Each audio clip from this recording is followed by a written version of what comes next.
नमस्कार। आज हम बात करने वाले हैं भारत के एक ऐसे सफर की, एक ऐसी कहानी की जो वाकई में कमाल है।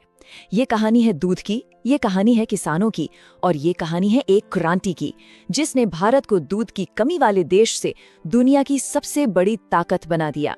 तो सवाल यही उठता है ना? आखिर ये हुआ कैसे? एक देश जहां लोगों के लिए दूध मिलना मुश्किल था, वो अचानक से दुनिया का सबसे बड़ा दूध उत्पादक कैसे बन गया?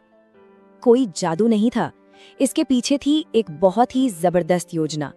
तो इस क्रांति को समझने के लिए हमें थोड़ा पीछे जाना होगा, समझना होगा कि आखिर वो कौन सी बड़ी समस्या थी जिससे भारत उस वक्त जूझ रहा था।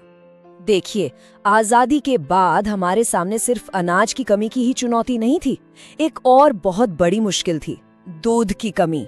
1970 से पहले हालात ऐसे थे कि देश में दूध की सप्लाई का कोई भरोसा ही नहीं था, कभी मिलता कभी नहीं, और इसकी वजह से लाखों लोगों, खासकर बच्चों का पोषण एक बहुत बड़ी चिंता बन गया था।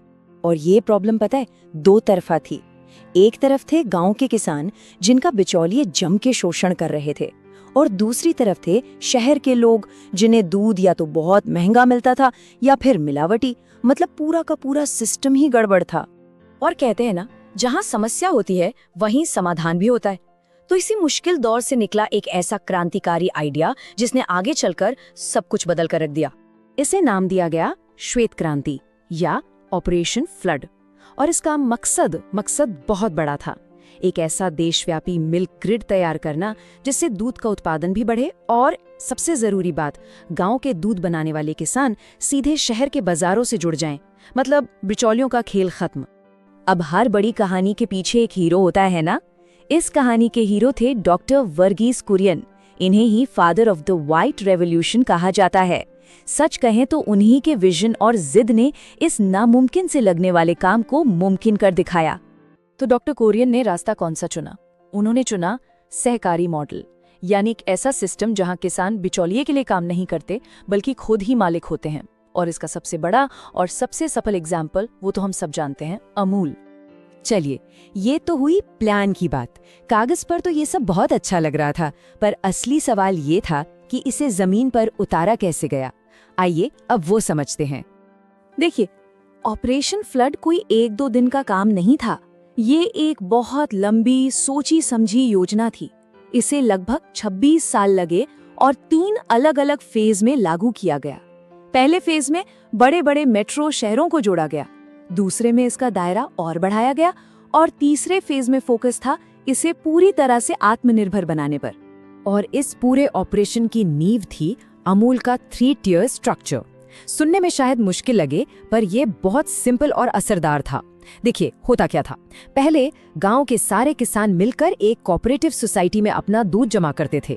फिर डिस्ट्रिक्ट लेवल पर एक यूनियन उस सारे दूध को प्रोसेस करके प्रोडक्ट्स बनाती थी, और आखिर में स्टेट लेवल की फेडरेशन उन प्रोडक्ट्स को मार्केट में बेचती थी। कमाल की बात यह थी कि ताकत वो सीधे किसानों के हाथ में आ गई थी। तो आखिर ये मॉडल इतना सफल क्यों हुआ? इसकी कुछ खास वजह थी। सबसे पहली, किसानों को उनके दूध का सही और ट्रांसपेरेंट दाम मिलने लगा। बिचौलिए सिस्टम से पूरी तरह बाहर हो गए। जानवरों की सेहत के लिए अच्छी सर्विसेज जैसे वेटनरी केयर मिलने लगी। दूध खराब ना हो इसके लिए कोल्ड चेन बनाई गई और किसानों को सीधा मार्केट मिल गया। तो इतनी मेहनत, इतनी प्लानिंग, इसका नतीजा क्या निकला? जो नतीजा निकला वो किसी ने सोचा भी नहीं था। वो उम्मीद से कहीं ज्यादा बड़ा था। नंबर 1, भारत दूध उत्पादन में दुनिया का नंबर 1 देश बन गया।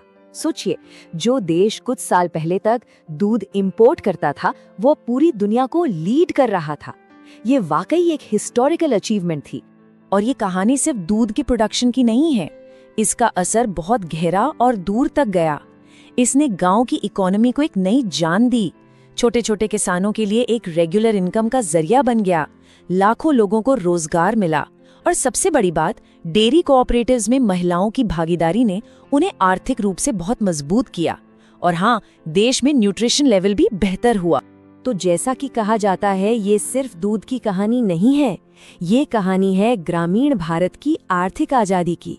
लेकिन जैसा हर बड़ी कामयाबी की कहानी में होता है, सिक्के का एक दूसरा पहलू भी है। कुछ चुनौतियां आज भी हैं और हमें भविष्य का रास्ता भी देखना है। तो एक बैलेंस नजरिया रखना जरूरी है। एक तरफ जहां गांव में खुशहाली आई, देश आत्मनिर्भर बना, वहीं दूसरी तरफ कुछ दिक्कतें भी हैं। जैसे कुछ जगहों पर मैनेजमेंट ठीक नहीं है, जानवरों के लिए चारे की कमी है, प्राइवेट सेक्टर से कंपटीशन बढ़ रहा है और वैल्यू चेन में अभी भी कुछ गैप्स हैं। तो सवाल ये है कि अब आगे क्या? इसका जवाब एक ही शब्द में है, इवॉल्व, यानी समय के साथ बदलना और बेहतर होना। तो भविष्य में इस सफलता को बनाए रखने के लिए कुछ चीजें करनी ही होंगी, जैसे एक ऐसी डेयरी पॉलिसी बनाना जो न्यूट्रिशन पर फोकस करे, क्लाइमेट चेंज को देखते हुए एनिमल हस्बेंड्री के नए तरीकों को अपनाना, डिजिटल टेक्नोलॉजी का इस्तेमाल करना और जो विमेन सेंट्रिक कोऑपरेटिव्स हैं उन्हें और भी ज्यादा मजबूत बनाना। और यहीं पर आकर हम एक बहुत बड़े और जरूरी सवाल पर रुकते हैं। क्या श्वेत क्रांति का वो सहकारी मॉडल जिसने 50 साल पहले देश की तस्वीर बदल दी थी, आज की नई चुनौतियों का सामना कर सकता है? ये एक ऐसा सवाल है जिस पर हम सबको सोच